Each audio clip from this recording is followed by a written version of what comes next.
It is no secret that the Mario Kart series has gone from a simple kart racer to a global phenomenon that everyone knows about or has played. Why is this? And how has Mario Kart managed to maintain its massive popularity throughout its 3 decades of existence?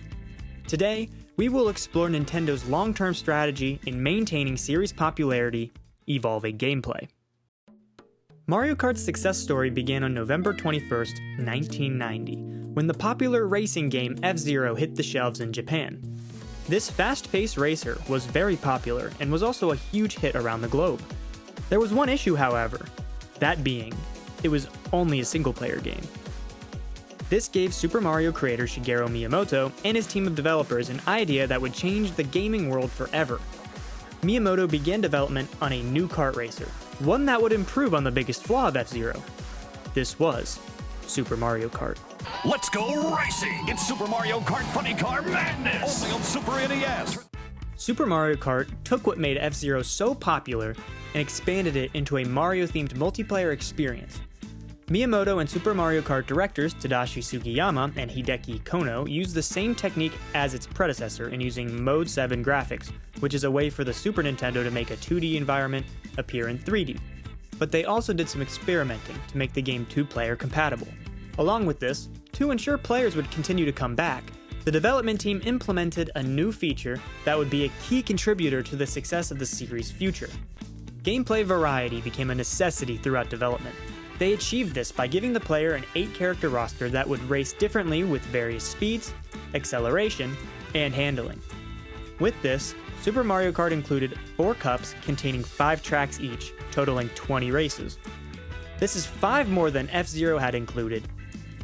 Following Super Mario Kart's release in 1992, the game received incredible reception, and the development team's experimental features were a huge hit with gamers around the world. Players were addicted to the game, and many considered Super Mario Kart the best kart racing game of all time, as well as one of the best games ever. Over time, however, the gaming industry began to evolve. In 1995, Nintendo revealed their brand new video game console, the Nintendo 64. Nintendo 64. It has 64 bits of memory, twice the power of other games on the market. People were blown away by the evolutionary jump from 2D to 3D. We will change the system. This, along with the aging of time, caused players to feel like Super Mario Kart was aging poorly in looks. Miyamoto and his team at Nintendo knew this was a perfect time to release a new Mario Kart to not only showcase the possibilities in hardware, but also keep the loyalty of the fans who loved the original. Knowing this installment would be the make-or-break game of the Mario Kart series, Nintendo chose to stick close to what worked in the past while evolving with time and new hardware. Miyamoto had his vision and went right to work. Due to the excitement for 3D, Nintendo worked tirelessly to find a way to make a game with tons of features and 3D characters and environments fit into a small, little cartridge. The answer was to once again trick the audience using 2D images. Using a technique called billboarding, keeping a 2-dimensional image perpendicular with the character gave the feeling of 3D while keeping memory space manageable. Using this, Miyamoto's development team created a 3D kart racing game with new characters, 16 tracks, 4-player multiplayer, more items, smoother gameplay, and new physics. And on December 14th, 1996, Mario Kart 64 released with once again overwhelmingly positive reviews. With the immediate success of the second installment of the game, Mario Kart had become a household staple across the globe. The late 90s and very early 2000s brought upon a huge following and love for portable gaming. Right in the palm of your hand. Introducing Game Boy. It's portable. Mario Kart fans grew curious if there would be a portable version of the game they loved. With that said, the quick evolution in 3D gaming, thanks to the gaming competitor in the Sony PlayStation, made Mario Kart 64 look old and clunky.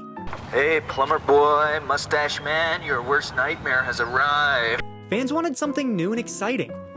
Nintendo decided to work within the world's trends, and they gave the portable scene a go with their beloved franchise. The new and improved Game Boy was on the horizon, and the goal was to push out a game that would eventually come out at a slightly later time than the release date of the console.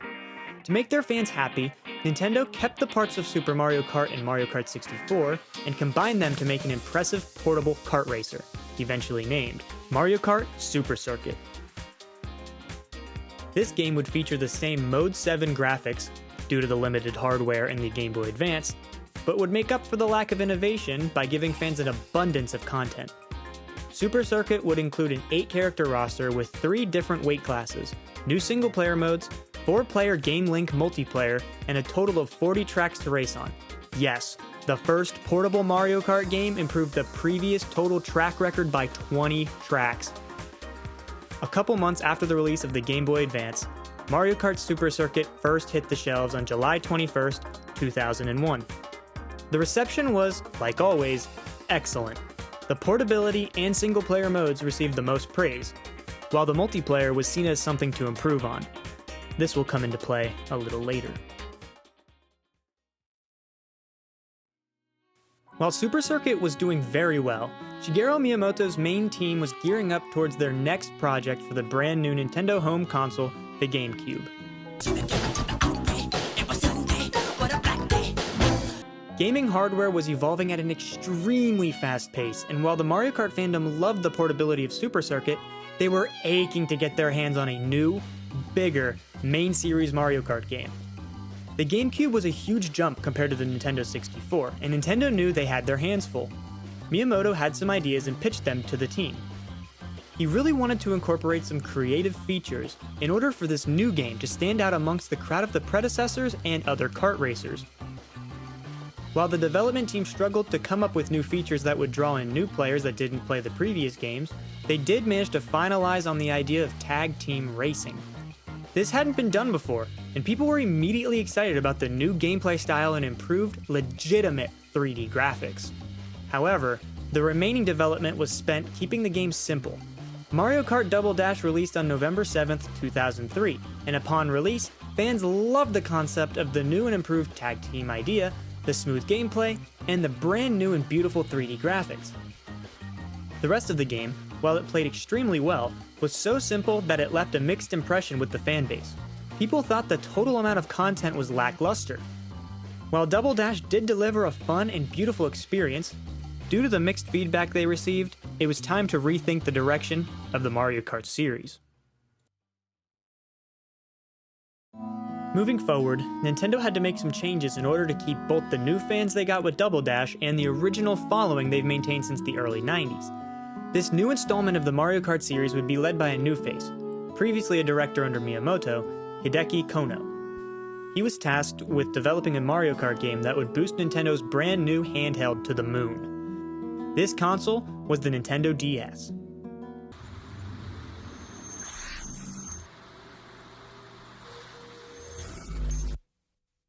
The DS made the Game Boy Advance look like it came out an entire decade in the past.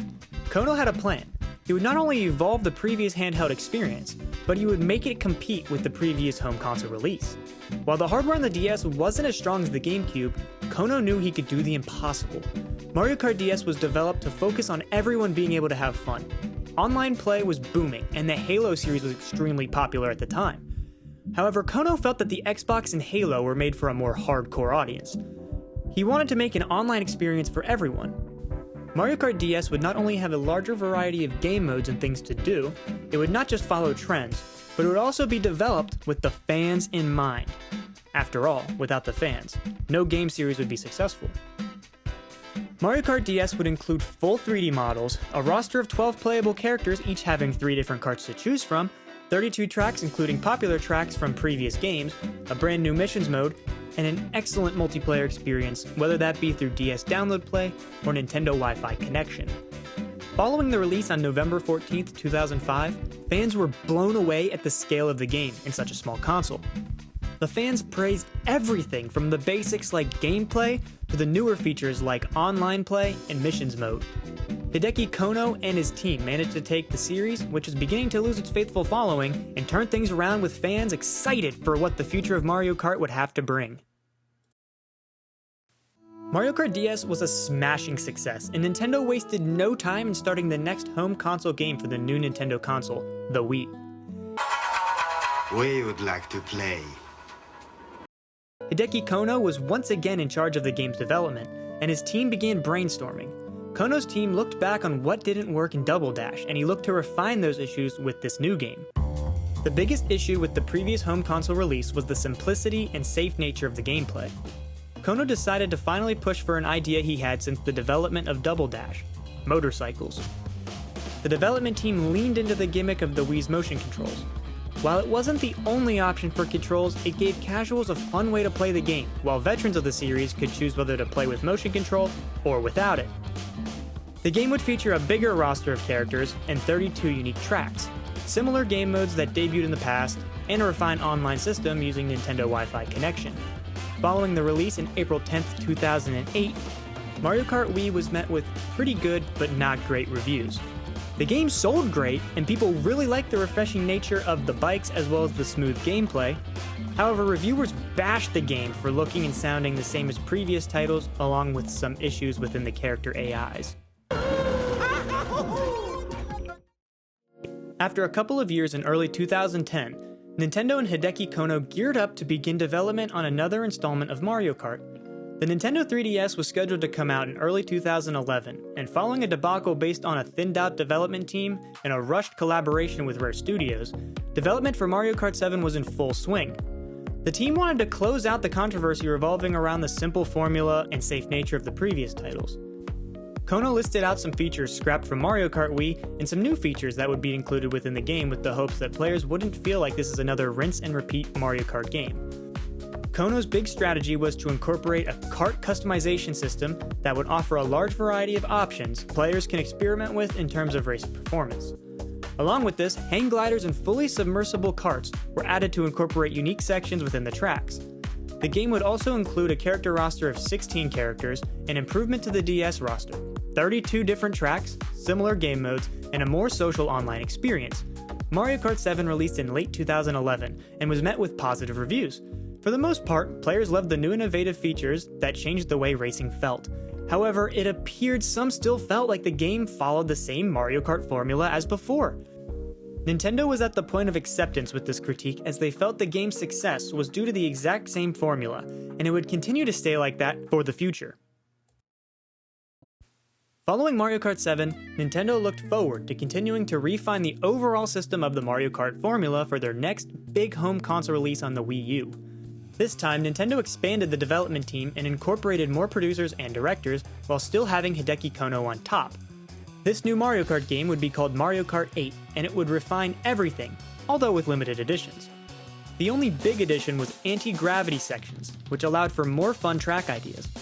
Mario Kart 8 would have the biggest character roster of 30 characters, 32 tracks, and new items including the Boomerang Flower, Piranha Plant, the Crazy 8, and the Super Horn. Mario Kart 8 released on the Wii U in May of 2014, and the reception was incredibly positive. Nintendo finally struck gold, and they did so by easing into the formula they were successful with in the past. People loved the feel of the game, the new additions, the beautiful graphics, the online experience, and everything else within it.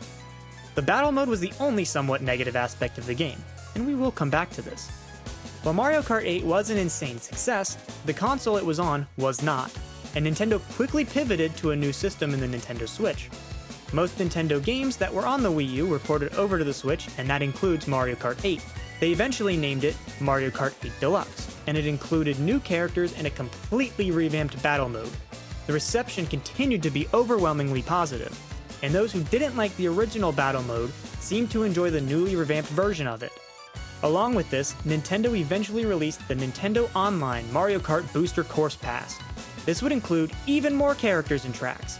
After 9 years of support, from March 29, 2014 to November 8, 2023, Mario Kart 8 Deluxe features 42 total characters to race and experiment with, and a whopping 96 tracks to race on. While most believe Mario Kart 8 Deluxe is not only the best Mario Kart game of all time, but also the best kart racer of all time, in late 2024 and early 2025, many people were aware of some rumors of not only a new Nintendo console, but also a brand new Mario Kart game. This was all confirmed after the Nintendo Switch 2 reveal trailer dropped on January 16, 2025. Mario Kart World was then officially revealed to be a release title for the Switch 2, and would finally stray away from the old Mario Kart formula. Nintendo had made it very clear that the future of the Mario game series will be changing for good after the last few big Mario titles have incorporated a new art style and feel. This is the same for Mario Kart World, and it incorporates a brand new system which revolves around an open world map. This brings us to the present. At the time of me writing this script, the Switch 2 and Mario Kart World will be released to the public in just 1 week. It is obviously far too soon to have any information on things such as development and public reception, other than the fact that the games are becoming way too expensive.